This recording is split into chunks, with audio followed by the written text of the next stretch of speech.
হবে না হবে সেটা আমি ঠিক দিয়ে দিব। পূজার আগে প্রাইমারি ফর্ম ছাড়ার কথা ছিল, ছেড়ে দিয়েছি। প্রায় 2 লক্ষ ফর্ম ফিল আপ হবে, 7 থেকে 7.5 কোটি টাকা আমাদের পকেটে আসবে। কিছু টাকা পরীক্ষা নিতে খরচা হবে, বাদ বাকি আমাদের পকেটে ঢুকবে। This is business. আর খোঁজ রাখ, যা সিরিয়াস অবস্থা হলে 2-1টা চাকরি দিতে হবে। শুধু চাকরি চাকরি চাকরি, প্রাইমারি স্কুলে ছাত্র নাই, বন্ধ হয়ে যাচ্ছে ধীরে ধীরে। আর এদিকে কি চাকরি দিয়ে মাস্টারকে বসে বসে খাওয়াবো, বসে বসে বেতন দিব? আপনারা ক্লান্ত হয়ে গেছেন, একটু টিফিন জল করে নিন। একটু সাইডে আসুন, সাইডে আসুন।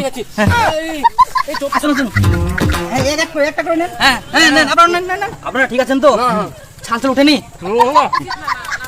আপনারা কি আরো চপ নেবেন তো? আপনি কে দাদা? আমাদের এই দুঃখী দিনে চপ জল খেয়ে অনেক উপর করলেন। কিন্তু আমিও আপনাদের মতো টেট পাস ক্যান্ডিডেট। আমি চাকরি আসে থেকে থেকে আমি তো চাকরি পাইনি, শেষে আমি এই শিক্ষিত বেকারের ক্যাফে দোকান খুলছি। আমিও আপনাদের কষ্ট বুঝি, আপনাদের মতো আমিও কষ্টে ভুগছি। তো যাই হোক, আপনারা নিজে নিজে চপের টাকাগুলো দিয়ে দিন।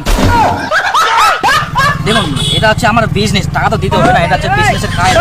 যাই হোক, দিন দিন, দেরি করেন না, আমার অন্য কাস্টমার আছে দোকানে। দেন চপের পয়সা নিবেন? হ্যাঁ, তো দিতে লাগবে না, এটা আমার বিজনেস। দাও দাও দাও দাও দাও দাও। আমাদের উপহার করলেন।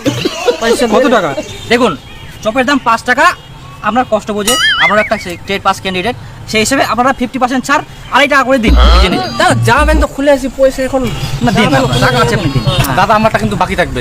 বাকি চলবে না দাদা, বাকি হবে না। পয়সা তো আমরা নিয়ে আসিনি তো দাদা। না না না না, আপনার পয়সা নিয়ে আসিনি, জামা সব গামছাটা দিতে পারেন। দাদা আমার ইজ্জত চলে যাবে না। এইটা তো আপনারা শেষ করে দিয়েছেন, আপনার ইজ্জত কি আছে? দিন দিন। বিপুল করছি এখন টাকা। হ্যাঁ দিয়ে দিচ্ছি। এই যে একটা তাহলে দিয়ে দিলাম। হ্যাঁ ঠিক আছে। আপনারা দাদা? তাহলে ব্যবসাটা আমাদের ধরতে হবে। হ্যাঁ, আরো নেবেন চপ? ফ্রি নাই দাদা, ফ্রি নাই।